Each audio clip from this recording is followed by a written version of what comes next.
These tomatoes are beautiful, and every one of them is a lie. Flawless skin, perfect color. None of it could exist without 5 megajoules of energy per kilogram, industrial chemicals, and a cold chain that never blinks.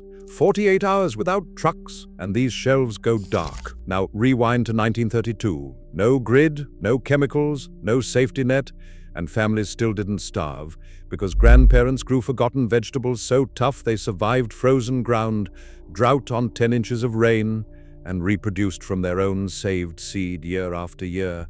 We lost nearly every one of them. That wasn't an accident.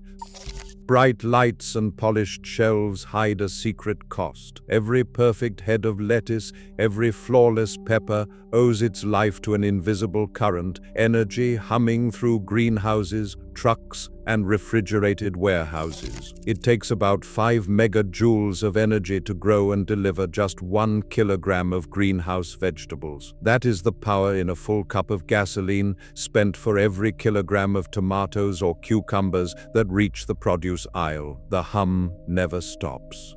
Climate control keeps the air just right even when it is freezing outside. Pumps feed fertilizer and water to plants that would wither in plain soil. When the trucks roll out, chilled air follows the harvest all the way to the store. If the power cuts out or the fuel runs dry, the illusion shatters in less than 2 days. Shelves that look like abundance turn out to be fragile displays, kept alive by a constant drip of electricity and oil.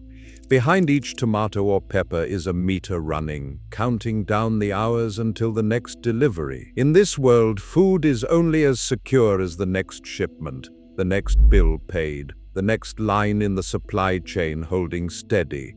The supermarket's promise of endless choice is real only as long as the grid stays up and the trucks keep moving. Underneath the shine, there is a quiet dependency, one that most people never see until the lights flicker and the shelves start to empty. Beneath the surface of every supermarket tomato lies a debt that can't be seen on a price tag. Modern vegetables don't just grow from soil and sunlight.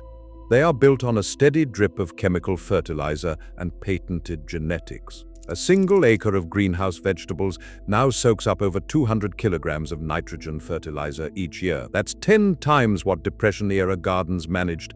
And it doesn't come from compost or manure. It comes from factories, trucks, and a world-spanning chain of inputs. But the real cost is harder to measure. Today's seed packets are stamped with expiration dates and legal warnings. Most are hybrid varieties, bred for uniform size and color, not for saving and replanting. The seeds inside won't breed true. Plant them, and next year's crop will be a gamble, if anything grows at all. This is by design. After World War II, seed companies and chemical giants began to centralize the trade in living genetics. The old practice of saving seeds from the best rutabaga or tepary bean vanished from most gardens, replaced by yearly purchases of seeds that can't survive on their own. Uniformity brings its own risks. When every field grows the same patented corn or tomato, a single blight or supply chain breakdown can wipe out entire harvests. The genetic narrowing isn't just a business decision, it's a quiet surrender of control. In the 1930s, families grew what would last through drought and winter, saving seeds from the strongest plants, trading with neighbors, and building a pantry from crops that didn't need a single bag of fertilizer. Today, the logic is reversed. Buy, plant, repeat. The promise of perfect produce hides a system where resilience has been traded for convenience and where the memory of true self-sufficiency is fading with every generation. Thick walls of earth once stood between a family and hunger, not just metaphor, but literal. 18 to 24 inches of soil pressed down over every root cellar roof, holding the cold in and the worst of the world out. These cellars were built for survival, not show. A proper cellar meant digging deep down to the frost line if you could, or into the side of a hill if luck and land allowed. Stone walls held back the damp. Timber beams or salvaged railroad ties carried the weight above. At each end, a round vent, 4 to 6 inches wide, let the air move gently. One vent was low to pull in fresh air, and one was high to let out the heavy breath of stored vegetables. Inside, the air stayed just above freezing. Humidity held at a careful balance. Too dry and the roots shriveled. Too wet and rot crept in, silent and deadly. Straw or sawdust lined the floor, soaking up stray moisture. Crates and bins were packed tight, nothing wasted. Every Thursday, someone would open the heavy door, lantern in hand, and walk the aisles, listening for the drip of condensation or the creak of frost underfoot. Among the first crops to fill these spaces was rutabaga. It earned its place through sheer toughness. Trimmed and cured, rutabagas could last 6 months under sand and straw, their flesh sweetening in the cold. Even after a hard freeze, they stayed firm. Seed was saved each fall from the strongest plants, dried and tucked away for spring. Nearby, kohlrabi waited in baskets, its swollen stems crisp and mild, able to hold for months if kept cool and dry. These were not fancy foods, but they were steady. In cellars like these, biology met architecture. The structure didn't just store food, it protected the promise of another season, another chance. The rest of the cellar would fill with other survivors, each with their own story of endurance. Jerusalem artichoke waits in the far corner, its knobby tubers packed deep in bins lined with straw. This is not a vegetable for show or for quick sale. It is a survival crop, bred for the cold. Tubers left in the ground can shrug off temperatures as low as -30 degrees Fahrenheit. Even if the cellar freezes, the Jerusalem artichoke endures, ready to be dug up in the dead of winter when all else is gone. Families counted on this resilience. A single patch might feed a household through months when little else would grow, and the inulin-rich flesh kept hunger at bay. Unlike modern hybrids, these tubers are multiplied by cutting and replanting, not by buying new seed each year. Potatoes fill the largest bins, heaped in sand cribs that run the length of the cellar wall. Every tuber was cured for weeks, then packed in layers of dry sand to hold off rot and sprouting. The sand acts as both insulator and shield, keeping the cold in, the damp out, and the crop edible for as long as 6 months. In some cellars, the sand was banked so high that only the tops of the potatoes showed, each one a promise of another meal. A failed potato crop meant real risk, but with careful storage, a family could stretch a single harvest from autumn to the first green shoots of spring. Parsnip and beet, too, earned their place.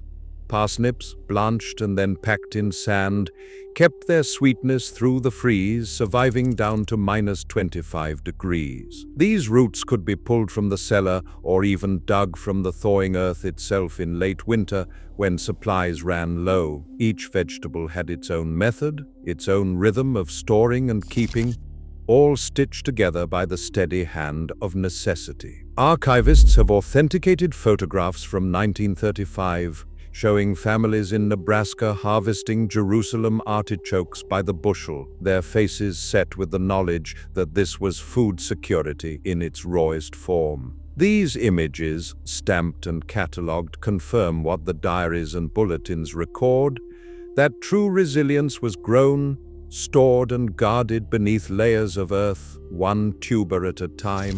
In these cellars, food security was measured not in days but in seasons, a quiet insurance against the cold and the unknown.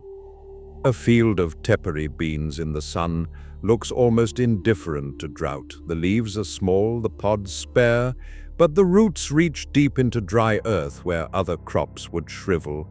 In the 1930s, when rain failed and the wind carried away the topsoil, families in the Southwest turned to tepary beans because they could survive on less than 10 inches of rain a year. Even in the worst seasons, a single acre could yield 800 to 1,200 kilograms of dry beans, enough to fill sacks for the cellar and still have seed to save for next spring. These beans didn't just feed people. They fixed nitrogen in the soil, rebuilding fertility without a single bag of commercial fertilizer. Cowpeas, too, earned their place in the survival garden. They thrived in heat that would kill most vegetables and kept growing when the only water came from a thunderstorm or a heavy dew.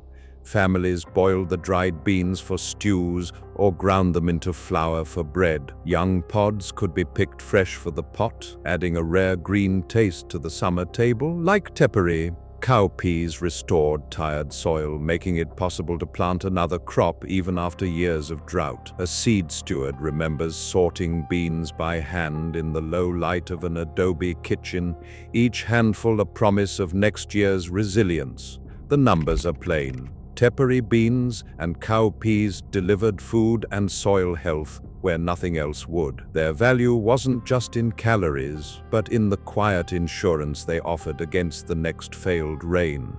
This is how survival looked in the Dust Bowl, measured not in abundance, but in the steady return of crops that could be counted on year after year.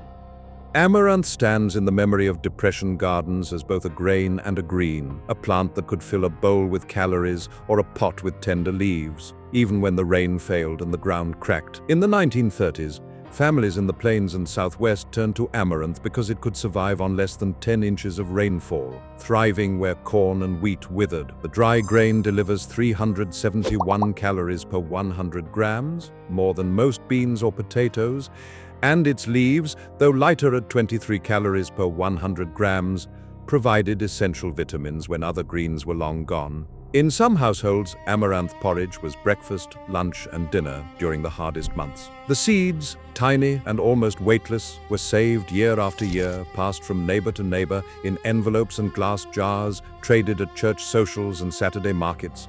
This was not just thrift, it was a quietly defiant act, keeping food sovereignty alive, one handful at a time.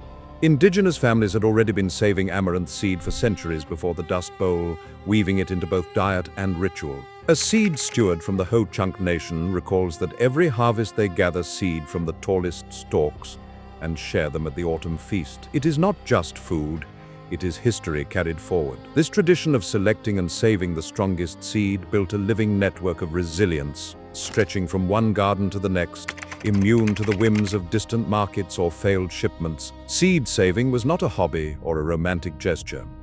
It was the backbone of survival. Each year's amaranth crop held the promise of next year's meal, and every seed saved was a small act of independence. The logic was simple: grow what endures, save what works, and trust the land and your own hands over any catalog or salesman. In the quiet exchange of seed envelopes and whispered advice, a culture of self-reliance took root, one that would soon be threatened by laws and policies designed to make such independence obsolete.